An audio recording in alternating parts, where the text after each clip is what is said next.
બધા જ લોકોને વિનંતી કરું છું કે તમારા દિલ ઉપર હાથ રાખીને વિચારો કે આ રાજુભાઈ કરપડા, પ્રવીણ રામ આ તો હિન્દુ છે, હિન્દુના દીકરા છે, એમના બાળકો હિન્દુ છે, એમની પત્ની હિન્દુ, એમના મા હિન્દુ છે.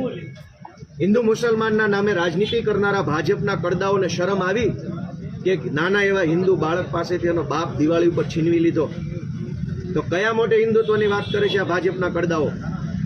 કમસે કમ એટલી તો શરમ રાખવી હતી કે આ લોકો દિવાળી પોતાના પરિવાર, બાળકો, પત્ની સાથે મનાવે. હિન્દુઓનો તહેવાર છે, ભારતનો તહેવાર છે.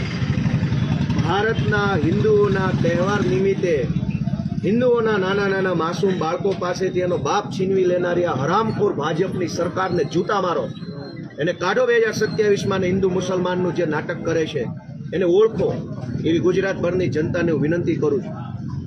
આખા વર્ષની અંદર કોઈ પણ ઘટના બને તો કદાચ માણસ એને સહન કરી લે, કોઈ પણ માણસ કોઈ પણ ઘટના સહન કરી લે, પણ તહેવાર બગડે ને એ સહન ન થાય.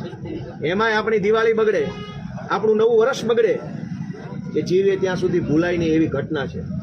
હું ગુજરાતભરના લોકોને વિનંતી કરું છું કે આ લોકો પ્રવીણ રામ, રાજુ કરપડા અને બીજા 84 જેટલા લોકો, રાજુભાઈ બોરખતરિયા સહિત રમેશભાઈ મેર, આ શું કામ જેલમાં ગયા? દારૂ વેચતા હતા? નહીં. ડ્રગ્સ વેચતા હતા? નહીં. આ લોકો રોડમાં કટકી કરતા હતા? નહીં. પૈસા ખાતા હતા? નહીં. ખેડૂત માટે લડતા હતા એટલે એમની દિવાળી બગડી છે.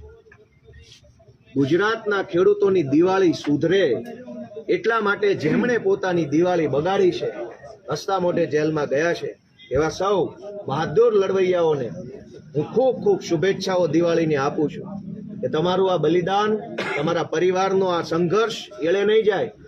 અમે બેઠા છીએ અને સત્તામાં બેઠેલા તમામ પટાવાળાઓને એટલું જ કહેવાનું છે કે તમારી સરકારમાં જેટલો દમ હોય એટલો દમ લગાવી દેજો. અમે જોઈએ કે અમારામાં કેટલો દમ છે, અમારી માએ અમને કેવા જણ્યા છે.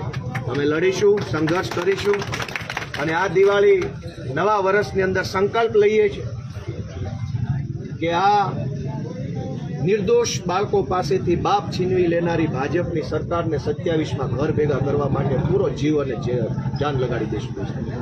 આજે આટલી વિશાળ સંખ્યામાં અમારા કાર્યકર્તાઓ આવ્યા, આગેવાનો આવ્યા, સમર્થકો આવ્યા, ખેડૂતો આવ્યા, એ બધાને હું હૃદયપૂર્વક આવકારું છું, બધાનો આભાર માનું છું અને બહુ ભારે હૈયે, ભરેલી આંખે બધાને દિવાળીની શુભેચ્છા આપું છું.